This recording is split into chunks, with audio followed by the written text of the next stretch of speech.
We found out first, zero rating is rarely an on-ramp to the internet.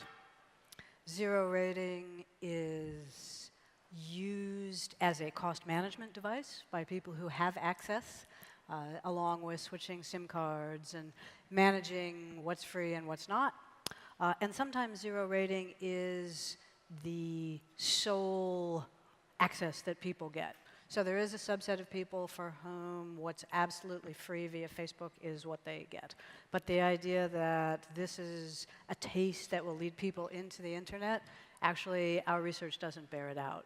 And I would say that rather than Mozilla talking to people, we actually engaged with research organizations with deep local roots to do serious level research on these pieces. You've been proposing, instead of zero rating, an idea called equal ratings compliant, which I guess also feeds into the net neutrality debate. Let's explain that to everybody. What does that mean? Sure.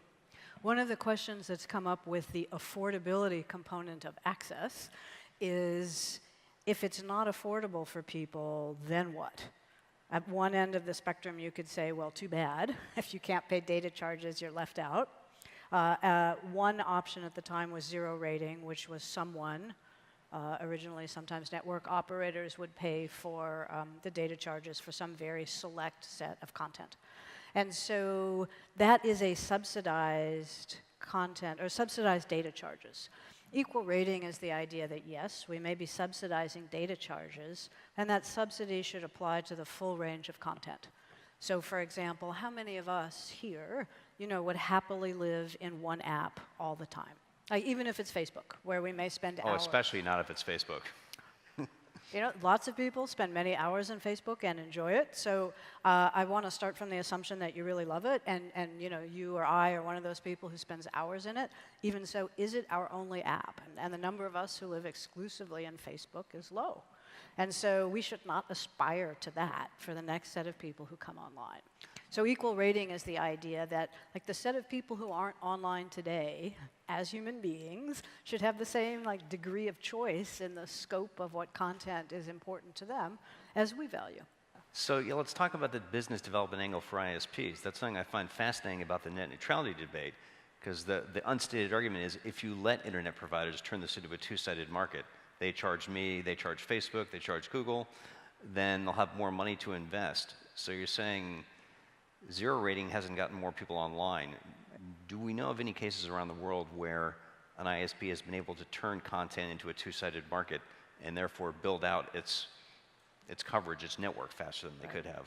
Well, there's two things in there. Well, if you're going to ask if there's any example anywhere in the world, right, exactly hard to be definitive. A successful example. I think, so there's two things. In general, no. And separately, even if it were true, it would not be a positive indicator. So the argument basically boils down to, let me do something unhealthy for a while to generate resources and invest them in a system that's unhealthy, and after a while, I'll make it better. Well, that's not a good solution, because if we had a system that said, yes, no net neutrality, make a two-sided market, the freedom of the small business to reach consumers is limited, the freedom of citizens and consumers to make the choices they want is limited, go ahead and build that market and invest money, and after a while you'll generate enough to want to change it and make something where actually consumers and small businesses and more people have more choices.